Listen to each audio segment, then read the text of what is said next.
grande édition du journal.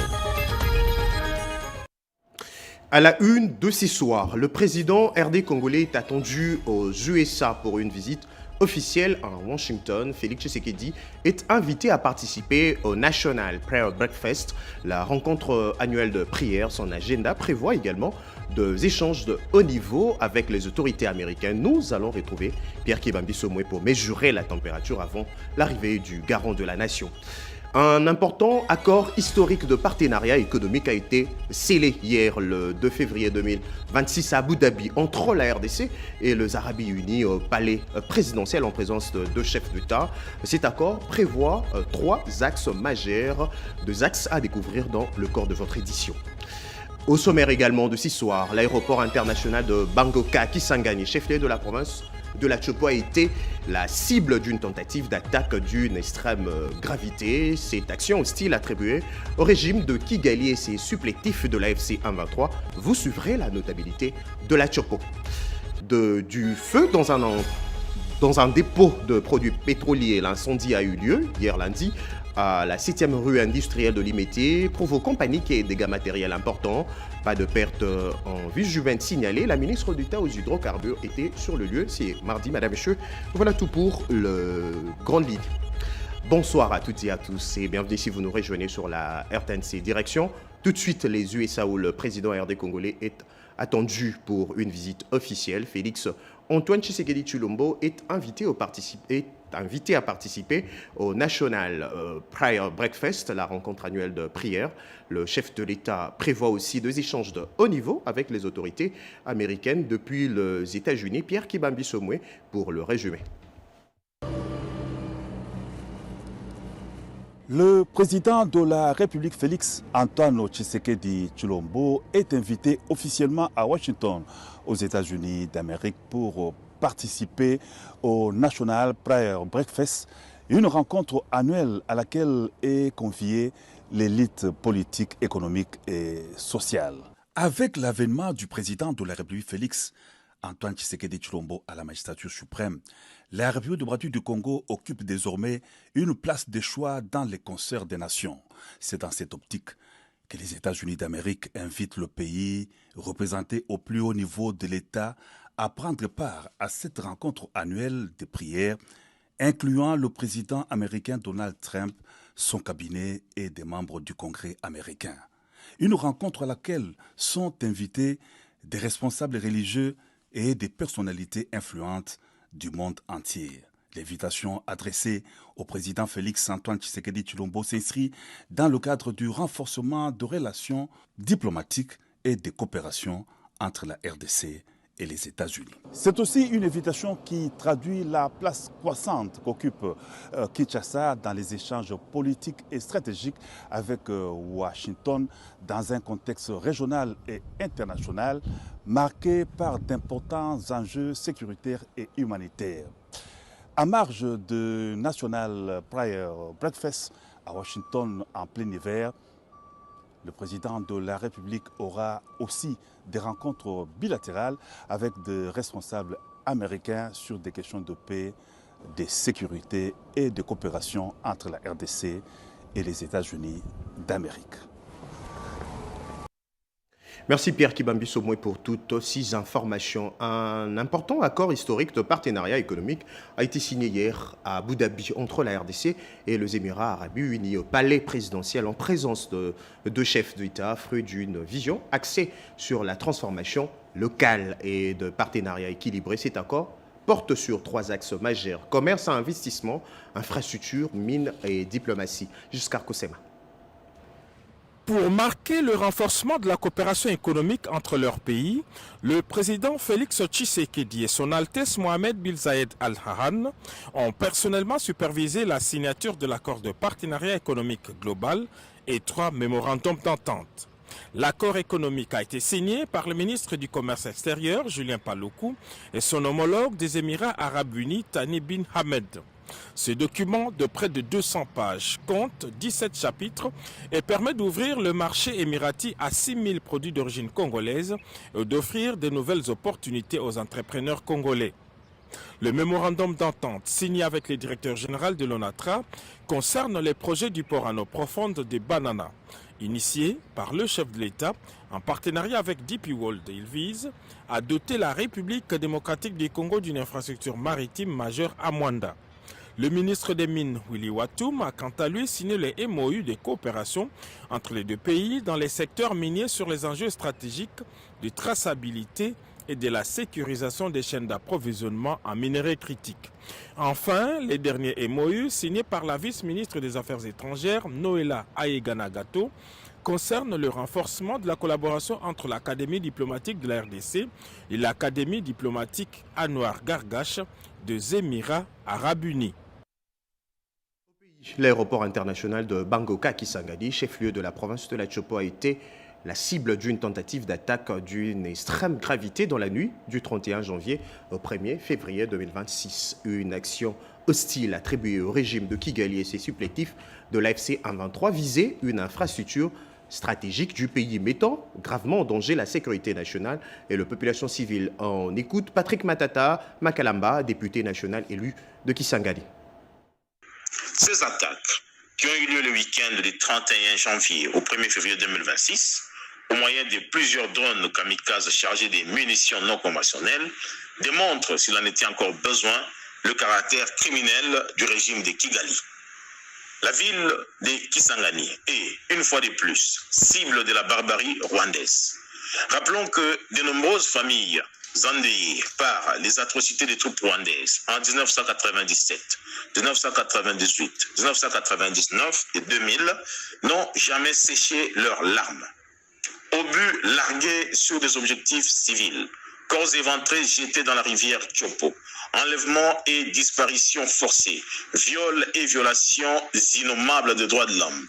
La population de la ville de Kisangani n'est pas prête à revivre ces scènes macabres venant du même régime sanguinaire du Rwanda, qu'ils prennent la couleur du RCD ou de la nébuleuse AFC 123. Nous saluons la détermination du commandant suprême des FARDC, chef de l'État, son Excellence Félix-Antoine Tshisekedi Tshilombo, dont le ferme engagement et l'investissement ont permis aux forces de défense et de sécurité de la République démocratique du Congo de faire échec à ces attaques sordides en neutralisant la dizaine d'appareils des morts. Nous appelons subséquemment le gouvernement de la République à soutenir et renforcer le dispositif sécuritaire de la ville de Kisangani et de ses environs. Nous invitons humblement et fraternellement la population boyomaise à demeurer vigilante et à collaborer étroitement avec les autorités locales dans la dénonciation de tous les mouvements suspects pour protéger efficacement notre ville contre les sanguinaires qui en veulent à la République démocratique du Congo. Le Congo profond, la première ministre Judith Suminwa Tuluka poursuit son itinérance dans la province de la Mongala dans le cadre du programme Action gouvernementale axée sur les infrastructures et la sécurité pour le bien-être de la population après l'Issala. Voici le TAP de Bongananga relaté par Emmanuela Commissaire, Chimène Dondo, Pompon Umba et Joe Patrick Koko. Bongananga, dans la province de la Mongala. Pour la toute première fois, un premier ministre foule le sol de ce territoire enclavé.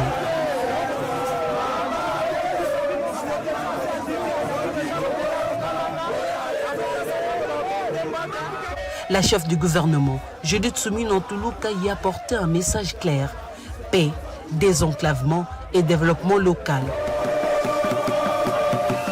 Arrivée par voie fluviale au village Ngozi, entre Bosso Simba et Bosso Nzanoa, la première ministre a été accueillie par une mobilisation populaire exceptionnelle. Une foule enthousiaste l'a accompagnée dès l'accostage, symbole d'un espoir renouvelé.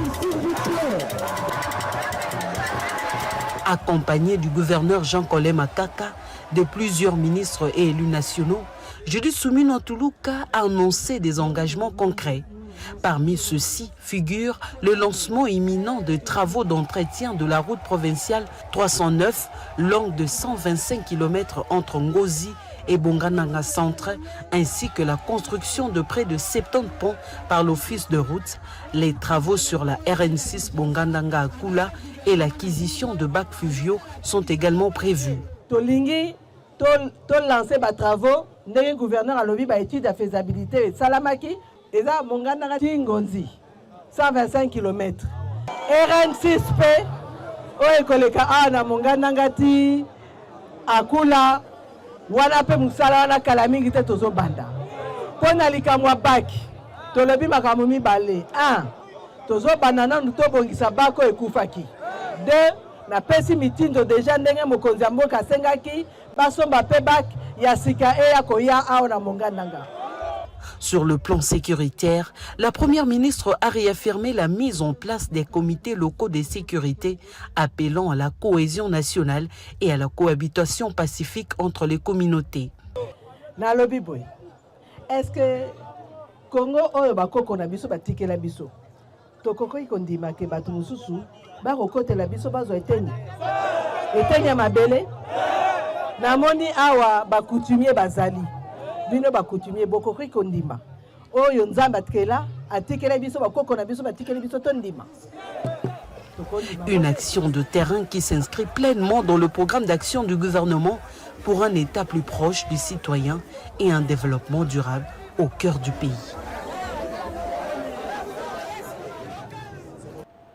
Dans l'actualité également, le travaux préparatoires sur le diagnostic de la qualité de services rendus par le télécom sont presque terminés. Les experts du ministère de Postes et Télécommunications, du numérique et de médias ont présenté chacun son rapport en présence du ministre José Panda et Kibassa. Ces rapports sera présenté au Conseil des ministres pour le Solutions idoines. Regardez.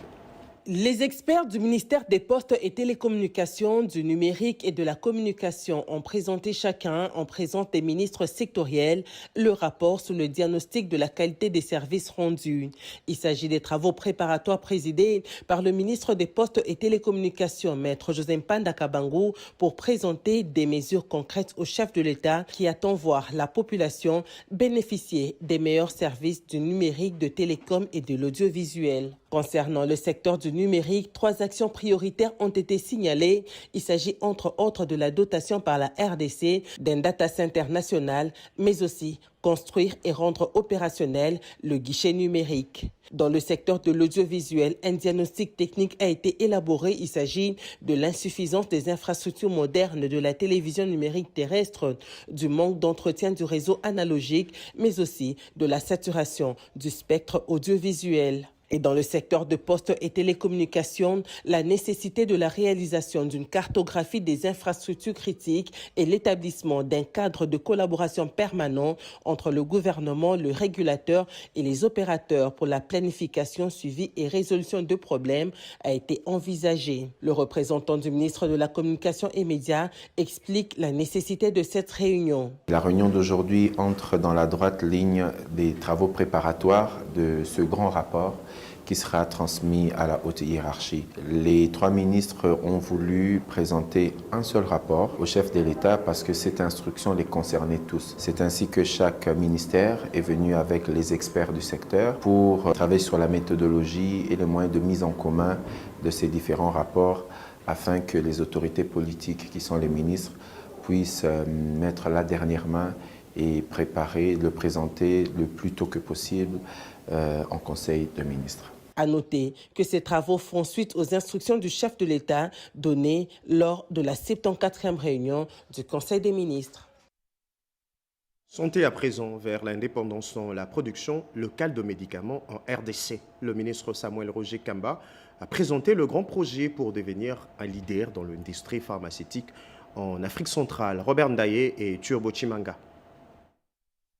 Dans un discours marquant, le ministre de la Santé publique, Dr Samuel Roger Kamba, a dévoilé les grandes ambitions du gouvernement de la République sous l'impulsion du président Félix-Antoine Tshisekedi Tshilombo pour devenir un leader dans l'industrie pharmaceutique en Afrique centrale et australe. Cette initiative, selon le ministre de la Santé publique, Dr Samuel Roger Kamba, vise à renforcer la capacité médicale du pays en produisant des médicaments localement. Dr Samuel Roger Kamba a décrit cette ambition comme une réponse essentielle aux défis de santé auxquels fait face la République démocratique du Congo. Quand nous étions avec le président de la République à l'Union africaine, quand il était président de l'Union africaine, nous avions poussé l'Afrique de manière générale et nous-mêmes en particulier pour que nous allions vers le développement, la production locale des médicaments. Et c'est ça notre stratégie maintenant, c'est que nous devons produire localement. L'objectif est clair, sécuriser l'accès aux soins pour plus de 120 millions de Congolais et réduire les coûts pour les ménages. L'idée, c'est de vous dire que si nous lançons la production locale des médicaments, ce qui nécessite plus une technologie ultra sophistiquée sauf pour la recherche, nous avons la garantie que ces médicaments seront achetés, seront consommés et seront de meilleure qualité. Et ça, c'est le but que nous poursuivons dans la couverture santé universelle. Le ministre de la Santé publique, Dr Samuel Roger Kamba, a lors de ce panel souligné l'importance de la synergie entre les réformes réglementaires et les réalités logistiques du terrain. Pour lui, la République démocratique du Congo est un futur hub de l'industrie pharmaceutique en Afrique centrale et australe. Tout à fait autre chose, le rapporteur adjoint de la Chambre basse du Parlement congolais a effectué une visite de terrain à 41 km de la ville de Lubumbashi. Nous sommes dans le Haut-Katanga. Question d'apporter son aide humanitaire aux femmes vulnérables. Regardez. Le village Koumanoa, situé à 41 km de Lubumbashi sur la route de Kasenga, dans la chefferie de Kasongo, n'a jamais quitté l'esprit de l'honorable Clotilde Mutita. C'est ici qu'elle a passé une partie importante de sa jeunesse aux côtés de sa famille. C'est donc à la fois en sa qualité de rapporteur adjoint de l'Assemblée nationale qu'elle y a effectué une visite. La visite a débuté au bureau administratif de la chefferie où l'honorable Clotilde Mutita a présenté ses civilités au grand chef Kasongo, qu'elle a également félicité pour l'élévation de son entité au rang de chefferie. Comme le veut la tradition, la famille Mwenda Sebente ne s'est pas présentée le main vide auprès de l'autorité coutumière. Des présents composés de farine, huile et intrants agricoles ont été remis au grand chef. Un geste hautement symbolique salué par le grand chef Kasongo qui a exprimé sa reconnaissance. Selon lui, l'honorable Clotilde Mutita est la première députée nationale à fouler les sols de cette chefferie depuis son élévation. En retour, le grand chef a remis quelques lopins de terre à l'honorable Clotilde Mutita et à sa famille. Objectif, les encourager à rester connectés à leurs racines. Après cet entretien, le grand chef Kasongo a conduit toute la délégation dans une visite guidée de réalisations accomplies depuis son installation à la tête de la chefferie. Au centre de santé Adra 41, un bâtiment moderne a déjà été construit par l'entité coutumière, tandis que d'autres infrastructures ont été réhabilitées. Dans ce centre de santé, l'honorable Clotilde Mutita Kalunga a visité la salle d'accouchement. Elle a pris en charge les frais de maternité d'une dizaine de mamans ayant accouché par césarienne, retenues depuis plusieurs semaines pour non-paiement. La radio communautaire de la chefferie a aussi été visitée. En Koumanoa, Kembo, Kakana, comme partout où elle est passée, l'honorable Clotilde Mutita Kalunga a laissé derrière elle des cœurs remplis de joie, de reconnaissance et d'espoir. Et à l'entame de cette édition, du feu dans un entrepôt de produits pétroliers. L'incendie a eu lieu hier lundi à la 7e rue industrielle de Limete, provoquant panique et dégâts matériels. Selon le bilan officiel, pas de perte en vue humaine, mais plusieurs bâtiments ont été détruits. Plusieurs familles et travailleurs se retrouvent aujourd'hui sinistrés. Retour sur ces tragédies dans un reportage signé Christelle Lioundoula et Dieu merci Seka. Une fin de soirée pénible pour les habitants de la 7e rue Limete au quartier industriel. Il a été observé de grandes flammes et de peste fumée noire qui s'est dégagée d'un dépôt de carburant, selon les témoignages recueillis sur place. Le feu de ces dépôts s'est réparti de ces dépôts de carburant avant de se propager dans les habitations voisines. Les services anti-incendie qui ont été à l'œuvre avec l'aide des voisins ont réussi à maîtriser le feu, évitant un signe de propagation plus large. Bon, en fait, ici, il y a eu 2 dépôts de carburant. Auparavant, ce dépôt, c'était dans notre régie des travaux première, Forgeron. Subitement, hier, on a vu il y a eu l'explosion. On ne sait pas si ça vient d'où. Il y a eu l'explosion là dans ces dépôts où on a vu des filles de carburant qui s'est bousculé de gauche à droite. Voilà comment c'est qu'ils ont fait comme le incendie.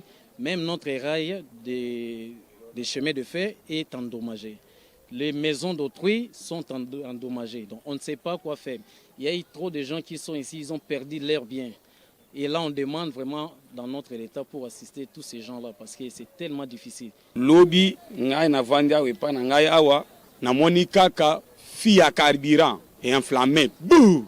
Nous étions là, assis, en face de ma maison, il y a un dépôt de carburant. Subitement, j'ai vu des grandes flammes et nous avons tout perdu. Il ne nous reste rien, même pas une aiguille. Nyonso awa to perdre ata tonga o ya kotonga kaka ndeko moningana nzoto boy. Tolali kaka awa toza ni elamba ni ya kofinika ni eloko ya kolia ata kaka nde totikali oyo. Nous manquons de quoi manger, ni un endroit pour dormir. Nous faisons appel à Maman Denise pour nous venir en aide. Tozola la libanda atika bisote asunga biso nde iloko tosengi wana soki bosungi bisote tokola la libanda. Les dégâts matériels sont importants. Aucune perte en vies humaines a été enregistrée. Ce feu a consumé des habitations, des hangars ainsi que les marchandises qui s'y trouvaient. Une enquête est ouverte pour élucider les véritables causes de cet incendie. Et la ministre d'État aux hydrocarbures s'est rendue ce mardi 3 février 2026 au lieu du drame déclenché par un manque grave aux règles de sécurité. C'est un sinon. Acacia Bandoubola a annoncé le retrait de tous les agréments du dépôt concerné. Et plus de détails dans ces récits signés Eric Abamba.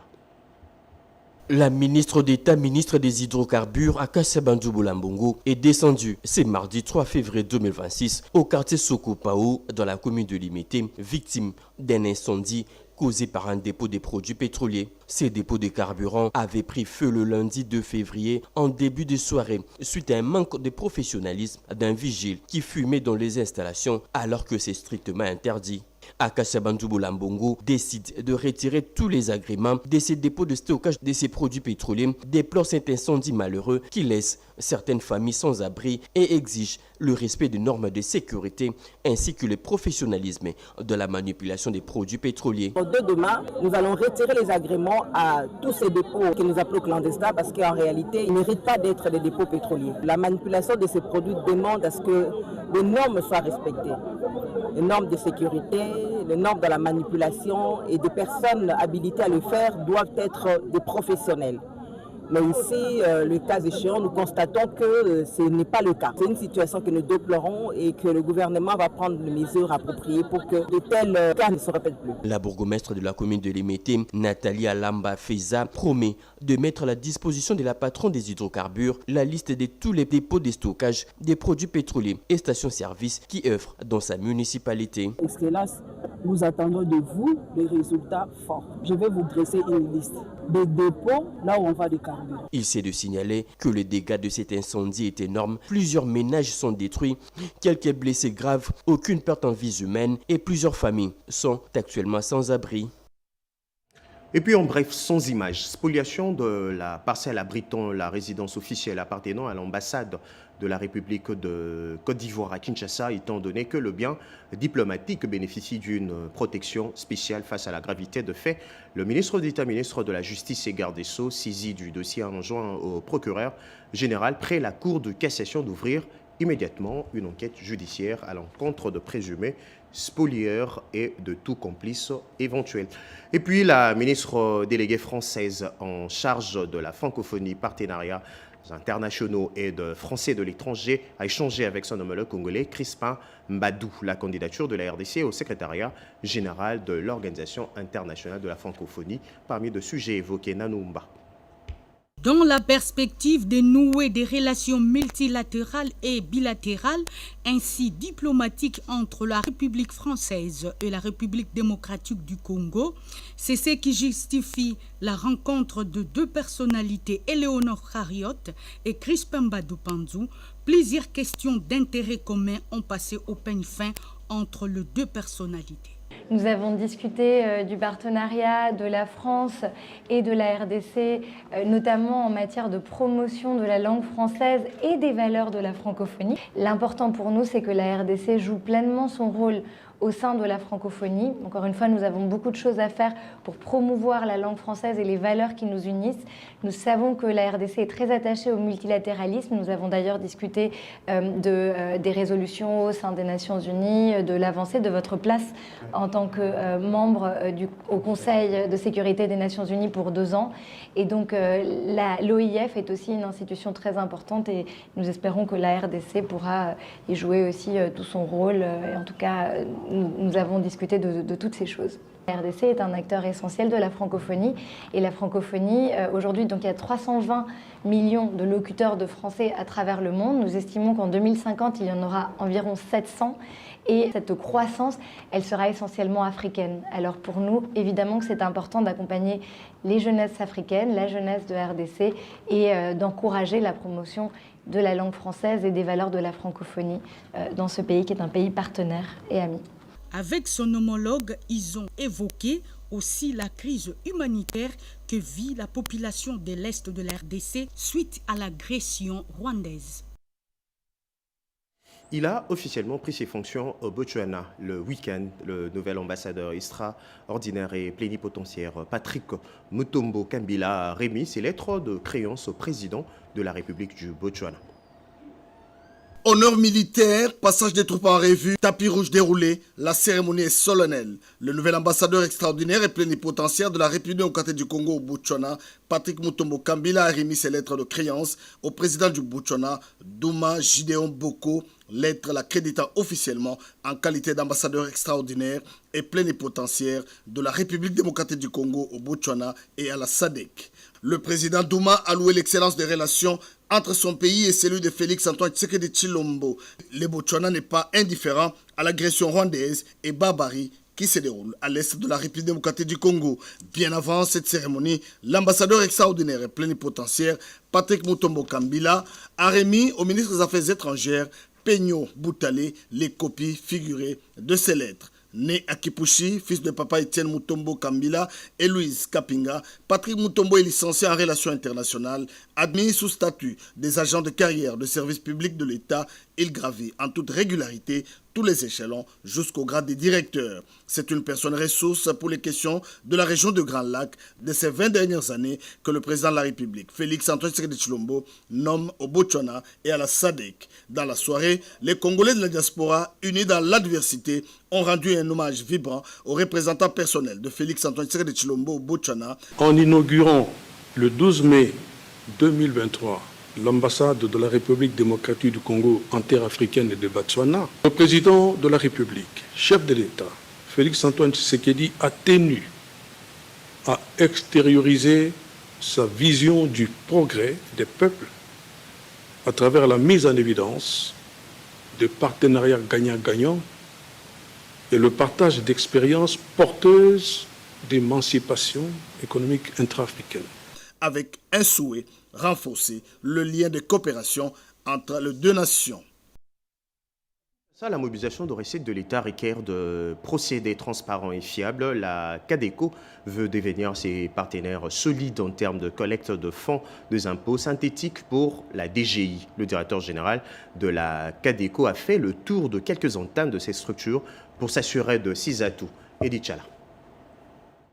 Tel un phénix, la Caisse générale d'épargne du Congo CADECO SA, en sigle, veut renaître avec la modernité et toute l'efficacité qui en découle. Pour un solide partenariat avec la Direction générale des impôts pour la mobilisation des recettes de l'État, la CADECO doit s'assurer de son maillage national en commençant par Kinshasa. Son directeur général, Célestin Moukeba Muntouabo, a entrepris une tournée dans les différentes antennes de la CADECO disséminées sur les 24 communes de la capitale. L'objectif est clair, être en mesure de répondre aux attentes des partenaires. La CADECO accompagne la DGI dans la mobilisation des recettes du Trésor. Nous avons voulu évaluer ce que nous pouvons faire en vue de resserrer ce lien de collaboration, de coopération avec la DGI. Nous sommes présents dans les 24 communes donc où se trouvent les CIS et nous sommes un acteur majeur dans la mobilisation de recettes de l'État. Donc pour nous, c'est question d'évaluer les services, de voir dans quelle mesure on peut sécuriser au mieux, numériser et offrir un service de qualité. Dans l'ensemble, je vois que les collaborateurs se mouillent le maillot, se donnent vraiment à fond. Cet effort de la CADECO se conjugue avec l'engagement du gouvernement de la République à l'inclusion financière, avec une effective participation des institutions financières publiques, la CADECO en premier. Culture à présent, le pouvoir sacré de décision, c'est le titre de l'ouvrage du pasteur Yedidia Mputu, dont le vernissage a eu lieu le dimanche 1er février à Sultani Hotel. Parmi les hôtes de marque, le professeur José Adolphe Voto, directeur général adjoint de la RTNC, et la chef de travaux Colette Chomba Nasipoba. Le pouvoir sacré des décisions, nouveau-né dans la littérature, écrit par Yedidia Mputu, pasteur de son État, qui explique à travers sa plume comment les décisions peuvent influencer la destinée. Plusieurs personnalités de marque ont rehaussé de leur présence la dite cérémonie de baptême, notamment le professeur Voto, DGA de la RTNC, la rapporteure adjointe honoraire de l'Assemblée nationale et chef des travaux, Colette Chomba, et tant d'autres invités de marque. Devant plusieurs personnalités réunies, Colette Chomba Mubong a démontré à travers une analyse réfléchie et éclairée comment les décisions, souvent invisibles et intangibles, influencent puissamment le parcours personnel, façonnant l'identité, les valeurs, la direction que chacun prend dans son existence. Il fallait donc prendre la décision, accepter d'aller travailler à la télévision. Très jeune. Quand vous avez un appel et que Dieu veut vous utiliser dans un secteur donné, malgré les combats que vous pouvez avoir, vous allez toujours avoir une infime conviction de se dire mais je suis à ma place, je ne vais pas lâcher, je vais encore poursuivre et tout. Donc malgré tous les combats, j'ai toujours réussi ou voulu persévérer dans cet appel-là, parce que pour moi, c'est un appel. Ne voulant pas rater de décortiquer cet ouvrage, les personnalités présentes dans ce vernissage se sont procuré le livre. Introduction de l'épreuve de l'anglais dans le jury pratique et oral à l'examen d'ITA. Un atelier de formation des inspecteurs d'anglais organisé le samedi 31 janvier sous le thème « Évaluation de compétences en communication verbale en anglais ». Rodé Panda. Un atelier de formation des inspecteurs d'anglais a été organisé samedi 31 janvier 2026 à Kinshasa. Évaluation des compétences en communication verbale en anglais. Cette initiative vise à offrir aux élèves des classes terminales la possibilité de bien se préparer pour affronter cet examen. You Madison, directeur de Cali, a rappelé que cette épreuve orale sera un examen essentiellement pour évaluer la capacité à communiquer et non seulement la grammaire. Ainsi, pour aider l'inspection générale de l'éducation et les élèves à réussir cette préparation, une application web www.caliexamprep.com a donc été mise en place. L'objectif et de pouvoir aider nos enfants à se préparer, à affronter les réalités de la vie, à s'exprimer correctement dans cette langue qui est l'anglais. Et étant donné que le Congo est ouvert aujourd'hui avec les investissements étrangers, occasion pour l'inspecteur général adjoint en charge de la formation, Honoré Mupindi, de réaffirmer l'engagement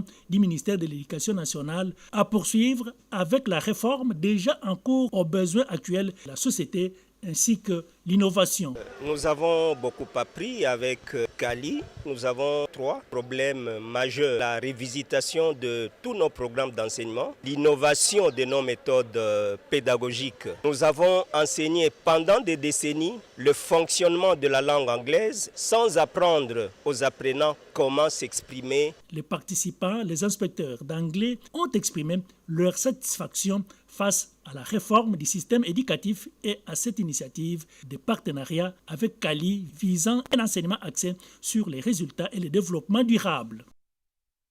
Histoire du Congo de Mobutu à Tshisekedi, c'est que je pense des écrits de Kinkei Mulumba, ministre honoraire. Dans cet ouvrage, l'auteur rencontre ce qu'il connaît de la vie politique ces 50 dernières années.